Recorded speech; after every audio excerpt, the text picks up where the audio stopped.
ಬೇಕು, ಬೇಕೇ ಬೇಕು. ರಾಜ್ಯ ಸರ್ಕಾರಕ್ಕೆ ಧಿಕ್ಕಾರ,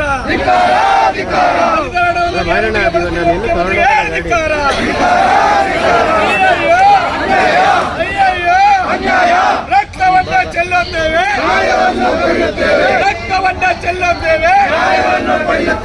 ಏನೇ ಬರಲಿ, ಏನೇ ಬರಲಿ, ಯಾತಕ್ಕಾಗಿ ಹೋರಾಟ, ಎಲ್ಲಿ ತನಕ ಹೋರಾಟ, ಬೇಕೇ ಬೇಕು, ಬೇಕೇ ಬೇಕು. ಒಂದು ವೇಳೆ ಸಮಾಜ ಕಲ್ಯಾಣ ಸಚಿವರು ಇವತ್ತಿನ ಈ ಹೋರಾಟಕ್ಕೆ ಬಂದು ಮನವಿ ಪತ್ರ ಸ್ವೀಕಾರ ಮಾಡ್ತೀನಿ ಅಂತೇಳಿ ಖುದ್ದು ನನಗೆ ಹೇಳಿದ್ರು, ಅವರ ಸ್ಟಾಫ್ ಕೂಡ ಹೇಳಿದ್ರು. ಆದರೆ ಮುಖ್ಯಮಂತ್ರಿಗಳು ಬಹಳ ಗಂಭೀರವಾಗಿರ್ತಕ್ಕಂಥ ಈ ವಿಷಯನೂ ಸೇರಿ ಗಂಭೀರವಾಗಿರ್ತಕ್ಕಂಥ ಚರ್ಚೆ ನಡೆಸಿರೋದ್ರಿಂದ ಶಾಸಕರು ಮತ್ತು ಮಂತ್ರಿಗಳೆಲ್ಲ ಕೂಡ ಒಂದೇ ಕಡೆ ಸೇರಿರೋದ್ರಿಂದ ಈಗ ಒಬ್ಬ ಅಧಿಕಾರಿ ನಾಗೇಶ್ ಅಂತ ಹೇಳ್ಬಿಟ್ಟು ಸಮಾಜ ಕಲ್ಯಾಣ ಇಲಾಖೆ ನಾಗೇಶ್ ಅವರು ಬಂದಿದ್ದಾರೆ. ಅವ್ರ ಪರವಾಗಿ, ಮಂತ್ರಿ ಪರವಾಗಿ ಈ ಮನವಿ ಪತ್ರವನ್ನು ಕೊಡ್ತಾ ಇದ್ದೀವಿ. ಮನವಿ ಪತ್ರ ಜೊತೆಗೆ ಕರಪತ್ರದ ಹಿಂದೆ SC ST ಶಾಸಕರಿಗೆ ಒಂದು ಬಹಿರಂಗ ಪತ್ರ ಬರೆದಿದ್ದೀವಿ. ಅವರ ಒಣಗೇಳಿತನದಿಂದ ಈ ಹಣ ದುರುಪಯೋಗ ಆಗ್ತದೆ, ದುರ್ಬಳಕೆ ಆಗ್ತದೆ. ಸಬ್ಬಳಕೆ ಆಗೋದಕ್ಕೆ ಏಕಗವಾಕ್ಷಿ ಪದ್ಧತಿ, ಸಿಂಗಲ್ ವಿಂಡೋ ಏಜೆನ್ಸಿ ಸಿಸ್ಟಮ್ ತರಬೇಕು ಅಂತೇಳಿ ನಮ್ಮ ದಲಿತ ಸಂಘಟನೆಗಳ ಒಕ್ಕೂಟದ ನಿಯೋಗ ಕಳೆದ 16 ವರ್ಷಗಳಿಂದ ಸರ್ಕಾರ ಕೇಳ್ತಾ ಇದ್ದು ಆಗಿಲ್ಲ.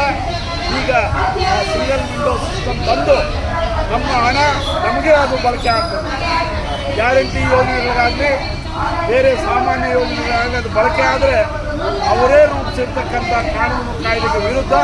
ಅದಕ್ಕೆ ಜವಾಬ್ದಾರಿ ಮುಖ್ಯಮಂತ್ರಿನೂ ಹೊರಬೇಕಾಗುತ್ತೆ, ಉಪಮುಖ್ಯಮಂತ್ರಿನೂ ಹೊರಬೇಕಾಗುತ್ತೆ ಮತ್ತು ಸಮಾಜ ಕಲ್ಯಾಣ ಸಚಿವರು ಕೂಡ ಹೊರಬೇಕಾಗುತ್ತೆ ಆ ಜವಾಬ್ದಾರಿ ಅಂತೇಳಿ ಇವತ್ತು ಈ ಪತ್ರವನ್ನು ಕಳಿಸ್ತಾ ಇದ್ದೀವಿ. ಈ ಕೂಡಲೇ ಮುಖ್ಯಮಂತ್ರಿ ಅಧ್ಯಕ್ಷತೆಯ, ಯಾಕಂದರೆ ಸಮಾಜ ಕಲ್ಯಾಣ ಸಚಿವರ ಅಧ್ಯಕ್ಷತೆಯಲ್ಲಿ ಇದಾಗಲ್ಲ. ಹಿಂದೆ ಎಲ್ಲ ಮುಖ್ಯಮಂತ್ರಿಗಳು ಈ ಮಾತನ್ನು ಹೇಳಿದ್ದೀವಿ. ಇವತ್ತಿನ ಹೊಸ ಮುಖ್ಯಮಂತ್ರಿ ಅವರ ಅಧ್ಯಕ್ಷತೆಯಲ್ಲಿ ದಲಿತ ಸಂಘಟನೆಗಳ ಮುಖಂಡರ ನಾಯಕತ್ವ ಮತ್ತು ಸಮಾಜ ಕಲ್ಯಾಣ ಸಚಿವರ ಹಾಜರಿಯಲ್ಲಿ ಸಮಕ್ಷಮದಲ್ಲಿ ಇದು ಇತ್ಯರ್ಥ ಆಗಬೇಕು.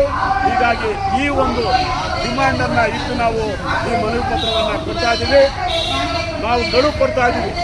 ಇನ್ನೊಂದು 10-12 ದಿವಸದಲ್ಲಿ ಮುಖ್ಯಮಂತ್ರಿಗಳ ಅಧ್ಯಕ್ಷತೆಯ ಸಭೆ ನಡೆಯಲಿಲ್ಲ ಅಂತ ಹೇಳಿದ್ರೆ ನಾವು ಮುಂದಿನ ದಿನಗಳಲ್ಲಿ ಮುಖ್ಯಮಂತ್ರಿಗಳ ಮನೆಯನ್ನು ಗೆರವು ಮಾಡಿ ನಮ್ಮ ಹೋರಾಟಕ್ಕೆ ಚಾಲನೆ ಕೊಟ್ಟು ಇಡೀ ರಾಜ್ಯದಾದ್ಯಂತ ಮುಖ್ಯಮಂತ್ರಿ ಕಣ್ಣಲ್ಲಿ ಗೆರವು ಮಾಡ್ತಕ್ಕಂಥ ಹೋರಾಟಕ್ಕೆ ಕರೆ ಕೊಡಬೇಕಾಗುತ್ತೆ ಅಂತ ಎಚ್ಚರಿಕೆ ಕೊಟ್ಟು ಮನವಿ ಪತ್ರವನ್ನು ಕೊಡ್ತಾ ಇದ್ದೀವಿ.